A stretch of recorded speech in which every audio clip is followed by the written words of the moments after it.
or 10 months, which is amazing. So let me talk about these guys a little bit. And if somebody wants to run and get me a water or something, that would be awesome. I'll keep going, but I'm kind of dying. All right, so thank you. This is too much talking, right?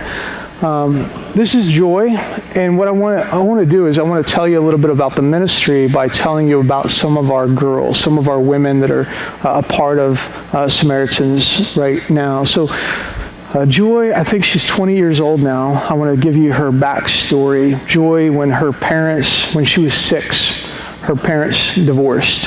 Her father took the 2 older brothers. In Asian culture, that's typical because they're going to be able to make more money and that sort of thing and support the family and whatnot. And so she was left with her mother was left with her and her younger brother. So 6 years old, went through that divorce. And in Asian culture, especially in Thailand, it is the responsibility, thank you, is the responsibility of the oldest daughter to provide for the family. And so what happened is Joy's mom, she had addiction, she had alcoholism, right? Her life was kind of falling apart. So when Joy was 14 years old, her mom pulled her out of school and said, I need you to go work. You're the oldest daughter, and you need to provide, right? You need to feed my habits, whatever. You need to work. I'm done working. So 14, she goes from Isan, 5 hours away, and she drives down, takes a taxi down to Bangkok, and she starts working in a factory. 14 years old, right? So there goes her education, there goes her future. So she's pulled into the factory, and then a friend of hers at the factory that she had met had left the factory for other work, bar work, right? The kind of work that you do in pattaya, prostitution. So she's 14 years old, and what happens is this girl comes and says, there's a way to make a lot more money, to send a lot more money back to your mother in Isan.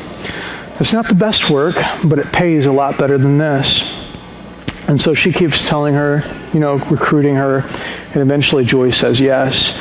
And so from the age of 15 to the age of 18, Joy was working as a prostitute in Bangkok, in a street that I'm going to tell you about here in a minute. But before I talk about the bar work itself a little bit, just talk about Buddhism for a minute. Like, where does Buddhism play into all of this? It actually plays in quite heavily, right? Because Buddhism teaches you that if you're born into poverty, you're exactly where you're supposed to be, right? Because of the life that you lived before, they teach reincarnation. So if you're born into poverty, if you become a sex worker, that's what you were destined to do, right? Like, you're doing that because of something that you did in that previous life, and now you deserve that. So that's one thing that Buddhism will communicate to these women. Another thing that Buddhism does, and we didn't know this until about 2 months ago, the ultimate goal in Buddhism, we have heaven, right? We have life with our Father. We have life with Christ, right? We have that. They have kind of enlightenment, right? And that's like the stage where you finally come to this place where you don't have to be reborn anymore. Well, the only way to be enlightened, if you are a woman, is to be reborn as a man, right? So, like some of us, do you have any friends maybe that are into Buddhism, that think it's kind of cool to have a little Buddha on the mantle, right? Like some of us, we do, and she's a woman. And we're going to go back to her this summer and let her in on this little detail, right? That Buddhism is inherently sexist, right? Like, that Buddhism is telling you that you are a lower class citizen and you have to become one of us before you can be enlightened. So Buddhism itself holds women down, right? And it tells them that they are lower than half of the members of their society, lower than men. So Joy, women like her, they have all kinds of things working against them. The poverty, the Buddhism itself, the religion, right? Nothing and no one, not even their mothers, are for them. And here's another element of that. Like this picture is one of the girls going to a spirit house and actually asking the gods, as it were, the spirits, to bless her before she goes and she does her work at night. And this is common. This is common throughout Asia. I want you to imagine, I'm just trying to communicate something about Buddhism here, all right? I want you to imagine a prostitute coming in here, like right now, just coming through the door. And she comes up and says, I'm going to work tonight, and I want to have a really good night. I want to make a lot of money because I need to provide for my mom. Hey, Matt, would you pray for me? Am I going to do that? No. I'm going to tell her, I'll do anything but that. I'm not going to pray about that. I'm not going to, ask God to bless that, right? He's not going to, but I will do something else for you. I will offer you another way. That's what Samaritan Creations does. But think about how messed up that is. That in her religion, she can come and pray, and it's not like a contradiction. Because that would be a complete contradiction in here, right? Somebody says, pray for me, or I'm gonna go and do this kind of work and ask for God to bless it. It's messed up. So this is where Joy worked. Bobby Jo, my wife, she actually took this shot. She was inside one of the bars on what's called Soi Cowboy. That's the most famous street in Bangkok where all of these bars exist. And there are some bars where they have the higher paid women, where the higher class kind of ties and Westerners come and pay a lot of money. Well, Joy was on the other end of that. She was working in one of those bars where she was probably making $10 more per week than she was making at the factory. So where does Samaritan, why, and what keeps her doing this? So we have women like Joy. She was in the sex trade from 15 to 18. Why would she do that for 3 years? Why would she keep on doing that day after day? What would compel somebody to do that? It's very simple. It's a matter of money. So if you work at McDonald's in Thailand, you're making $250 a month. If you're a retail, minimum wage kind of worker. If you're a sex worker, you can make double that. Really, I put 800, but some of the women at the higher end bars, they can make $1,000 US in that kind of work. That's what keeps them there. And the worst part of it is, people like Joy, her mother didn't think that she was still at the factory, right? The checks, the money that's coming back to her in the mail is getting bigger and bigger, right?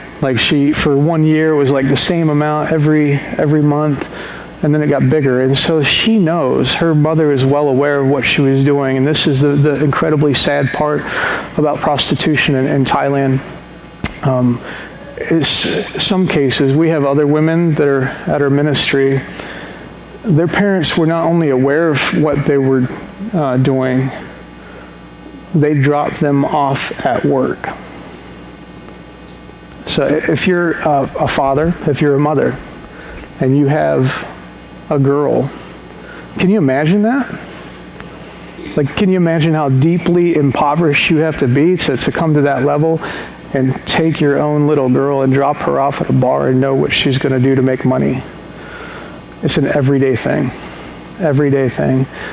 We have other girls and their boyfriends are still fighting to pull them back out of Samaritan Creations because we can only pay them $250 a month, the same as minimum wage. That's all that we can afford to give them. So we have boyfriends that are constantly at them, texting them while they're working, trying to say, hey, I got a new motorcycle and you need to pay for it, right? Here's another thing I'll just point out. We have one girl right now, and she contracted HIV through her work as a sex worker. Her boyfriend is, while we're here in the States, he is going to become a monk. And people become monks in Thailand for 2 weeks at a time, and then they're not monks again.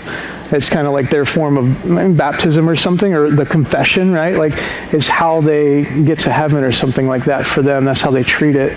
But before they become monks, they have huge, elaborate parties. So that's going to cost him about $1,500 US. Who's got that kind of money in Thailand, right? And it's going to be full of drinking, and a lot of times it'll be like like the kind of party that a man has before he gets married, right? If he's not a Christian man, right? So that goes on before you become a monk, which is just weird, right? Because you're like, this is a holy thing, right? It's a religious thing. He is asking her to go back into that work to pay for him to have his little monk party. How disturbing is that, right? So several things that are so, you just can't put your head around how this can happen, like in 2017 and in general, right? How people can come to this place. So what do we do for them? A little bit about the work. So as I said, there's bar outreach. Bobby Joe has gone a couple of times. They try to go every month and build relationships with the girls.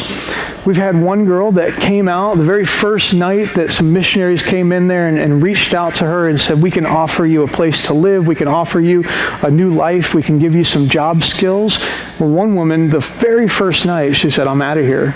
I want out of this life. But in most cases, it takes 3, 6, 9 months to build trust with them so that they eventually will come out and be trained at Samaritan Creations. And often when they come, so this is Joy, when she first came, they have problems. They have issues. Can you imagine? They have pressures, still ongoing pressures in their lives. So emotional scars that probably most of us and myself could not relate to. Psychological damage, right? That takes a long, long time to work through. And then physical. So here's something that blows me away about prostitution in Thailand. Here in the States, what happens with addiction is that people will often become addicted to drugs and not have a means to pay for those drugs. And so they will find themselves in prostitution. That's often the case. But there in Thailand, people like Joy, they leave the factory, they become a prostitute, and then to get through every night, they have to become addicts because of what they're suffering through night after night after night. How can I get through it? I've got to take something. And so they come in deeply, deeply damaged, right? You can imagine. Again, if you have a daughter, you don't want to imagine. Relational, so the pressures, relational pressures, they still have the boyfriends, and even in some cases, their parents telling them, I want you to go back into the bar. They have financial pressures because they're not making nearly as much as they could have. And they have spiritual pressures, like this guy who's becoming a monk. He obviously doesn't want his girlfriend to become a Christian. So they come in and we have to help and try to restore them. So we offer counseling. That's something that we do with women. I don't participate in that. That would be very difficult to participate in those conversations. So it's women on women counseling. It's all biblical counseling. We have life skills development because most of these girls dropped out of school at 13, 14, 15 years old. So they don't have an education. They all have kids, right? Kids that came about through their work. And they don't know how to be parents. Their parents didn't parent them very well. So we have other Thai people come in, and they will walk them through how to manage their money, how to be a good mother, and this sort of thing. We do job training, so every product that is out there on the table is handmade by our girls, and that's a skill that they did not have prior to being a part of Samaritan Creations. And the hope is that we can be a sustainable organization. They do about $2,000 to $3,000 a month in sales right now in the United States selling those products, but that only supports a handful of women. So what we want to do is expand that and have the girls make more and more and have some kind of U.S. presence to sell more and more. And we'll talk about that in a minute. And then we do educational support. So any woman that comes into Samaritan Creations, we will pay for her to finish high school, get her GET. We will pay for her to go on and get a degree. One woman is about to graduate this summer from university, and her daughter just got accepted into one with scholarships. So this is an amazing thing that would have never been possible for her in her other life. This is Kwan on the left and Bible on the right, and they both started their first year of school this year. So we help them, we pay for tuition, everything that comes with education for the women or for their children. Samaritan Creations covers all of those costs. And so some of the money that you guys send us, we have a mission budget, and so a lot of that ends up with Samaritan Creations now. And so we do discipleship. And those are Thai words, right? And I can't read all of those words, but I can read some of them. But discipleship happens at Samaritan every morning from 8 to 9. We walk them through the Word. So I walk them also through the Gospel of John. It's been an amazing experience. When I go back in August, I'll be teaching three days a week. And then there's 2 other teachers that'll kind of be overseeing what they're doing. So discipleship. If we just rescue these women and they don't work in the sex trade anymore, and they get some kind of job skill and they can go out and become a seamstress somewhere else, but they don't know Christ, we have done nothing. Would you agree? That's the ultimate goal, right? And so discipleship is a huge thing for us. Organizations like us, there's several that are nonprofit but not necessarily Christian ones. I think they're missing a key ingredient in restoring these women, right? Like not bringing them into a relationship with the living God, right? And with Jesus. So that's our primary thing. We all, as a team, agree if this doesn't happen, then it's all for naught. We're all just wasting our time. So this is another woman. So Joy, who I just talked about, she is yet to become a Christian. She's been a part of Samaritans for 2 years. She is contemplating baptism. We don't exactly know what the holdup is. Our language isn't good enough yet, but she is definitely on the brink. Dom, whose daughter here is Kwan and her other daughter is Noi. Noi is the one I'm talking about. She has received some scholarships, and Dom is about to graduate from university, and I think she's in her 40s. So again, this is something she could have never done before, but what amazes me about Dom is she is my translator. So every time that I teach the women, she's going to translate in Thai because my Thai is not all that good yet. But what amazes me about her is on every Saturday, she, on her own time, it's not something that's a part of our ministry, she goes out to the slums of Bangkok and she teaches and plays guitar and teaches English and just builds relationships with people that are even poorer than she is. And so we love her because she's taking younger women, she's taking women that come into the ministry and she's beginning to disciple them, right? And so we're seeing this whole discipleship chain work itself out, and Dom is, she's at the head of it. I mean, she's one of their best stories, but the best story, I think, is June. So June, she was in a really unhealthy relationship. She was a practicing Buddhist. Her husband was a practicing Buddhist, and her husband also had all kinds of issues, verbally, physically abusive, just not a good guy. In fact, such not a good guy that he was one of the guys that dropped her off at her new job and said, I want you to make more money. You're not making enough where you're at, so I want you to go and work at the bars. And so she did that. And she did that for several years. And then one day, the bar outreach team from Samaritan went in there, and they met her. And June, I believe, was one of the girls that it happened very quickly that she left the bar. And then within 6 months, she was baptized. Within 6 months of being at Samaritan, she had become a Christian.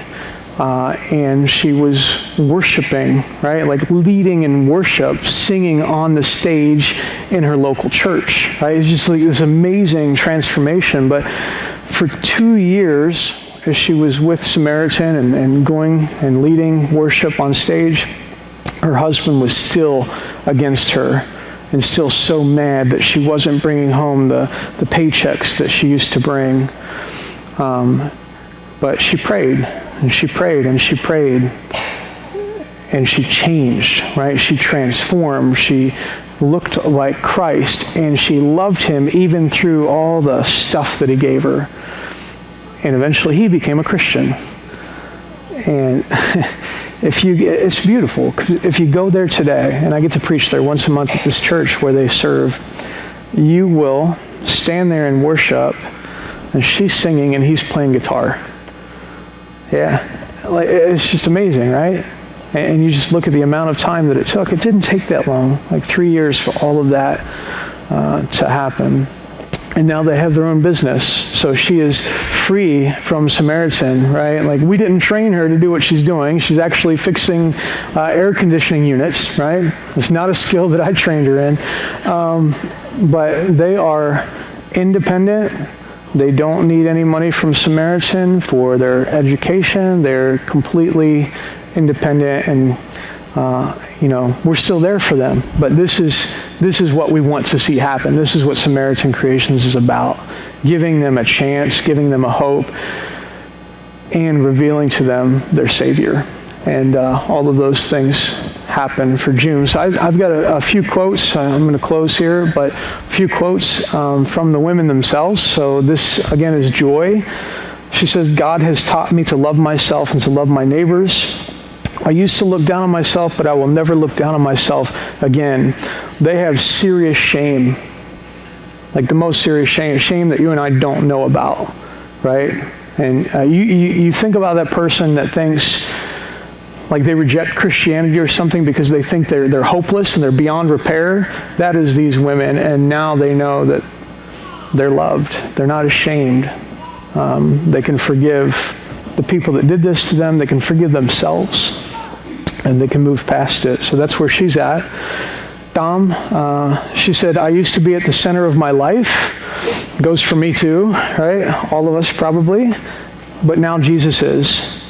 "Shame was all that I knew, but now I know God's love and forgiveness." And then we have Meme, and she just joined us. She's so young, 19 years old, and she just joined us 7 months ago. She's not yet a believer, but she says this: "God is my refuge and my strength." She's becoming one.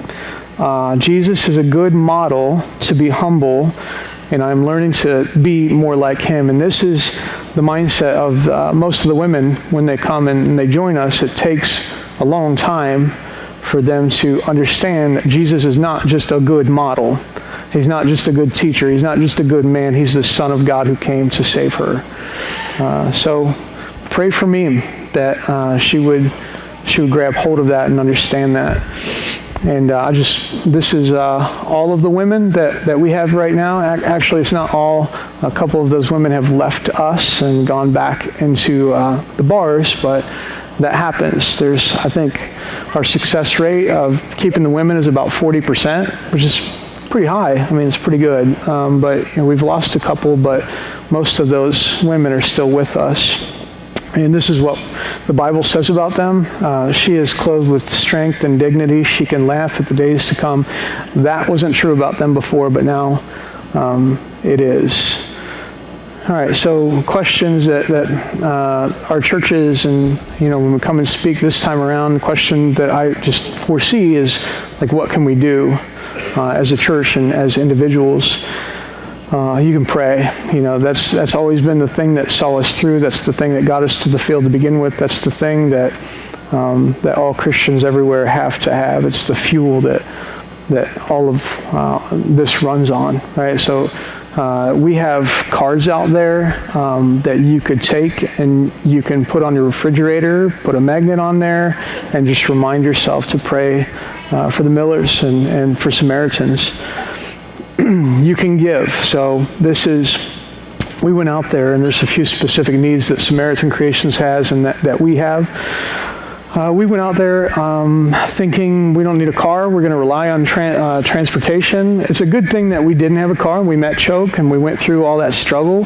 But we've come to realize we really need a car. Our church is about 35 minutes away, and sometimes you can't find taxis. And we have been driving around. Did you guys show the picture last week? I'm not sure.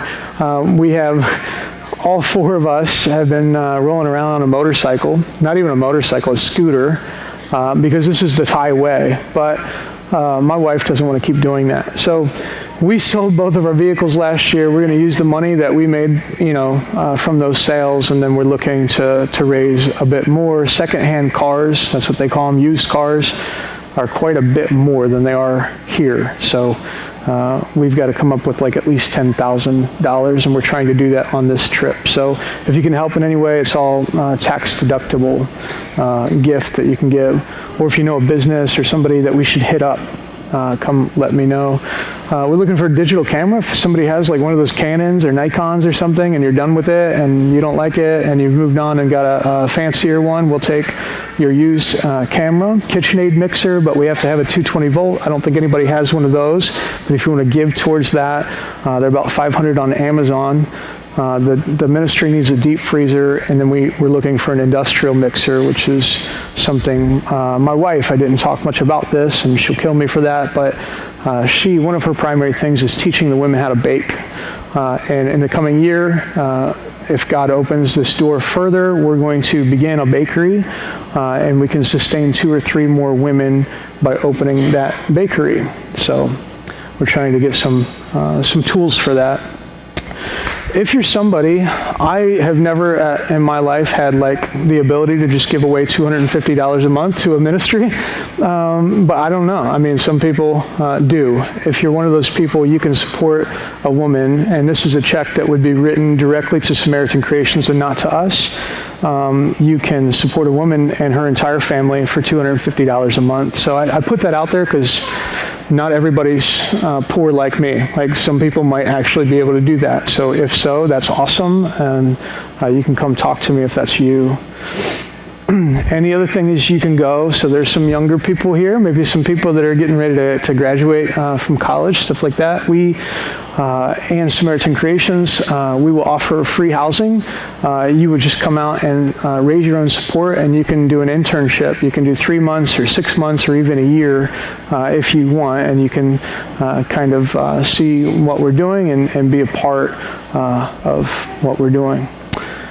All right, that's all that we have this morning. So let me pray, and then we'll close.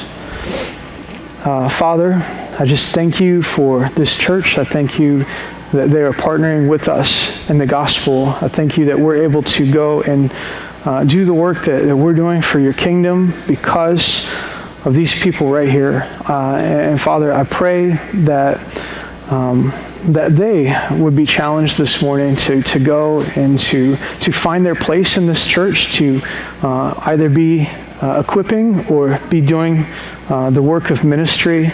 I pray that in our everyday lives we would just be cognizant of where people are spending eternity and be very intentional in our relationships. And I pray, Father, that